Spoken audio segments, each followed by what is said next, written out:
ஒரு அழகான காட்டில் ராஜு என்ற ஒரு சிறிய முயல் வாழ்ந்து வந்தான். அவன் மிக நல்லவன், எப்போதும் உண்மை மட்டும் பேசுவான். ஒரு நாள் ஆற்றின் அருகில் குதித்துக் கொண்டிருந்த போது ஒரு பொன்னான நாணயம் மண்ணில் கிடப்பதை பார்த்தான். ராஜு மகிழ்ச்சி அடைந்தான். ஆனால் அது தன்னுடையது இல்லை என்று உணர்ந்தான். அருகில் பார்த்தவுடன் ஒரு வயதான ஆமை ஏதோ தேடிக் கொண்டிருக்கிறதை கவனித்தான். ராஜு ஓடிச் சென்று கேட்டான், ஆமை பாட்டா, நீங்கள் ஏதாவது தேடுகிறீர்களா?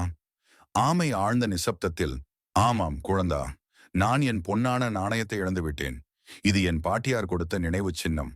உடனே ராஜு தன் கையில் இருந்த நாணயத்தை எடுத்துக்காட்டி, இது உங்கள் நாணயமா என்று கேட்டான்.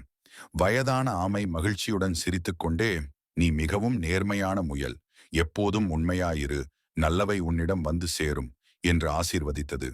நேர்மைக்கு பாராட்டாக ஆமை ராஜுவிற்கு ஒரு மாயக் கேரட்டை கொடுத்தது. அது ஒருபோதும் குறையாமல் ராஜுவின் பசிக்கேற்ப உணவாக இருந்தது. ராஜு மகிழ்ச்சியுடன் தன் நண்பர்களுடன் அதை பகிர்ந்து கொண்டு மகிழ்ச்சி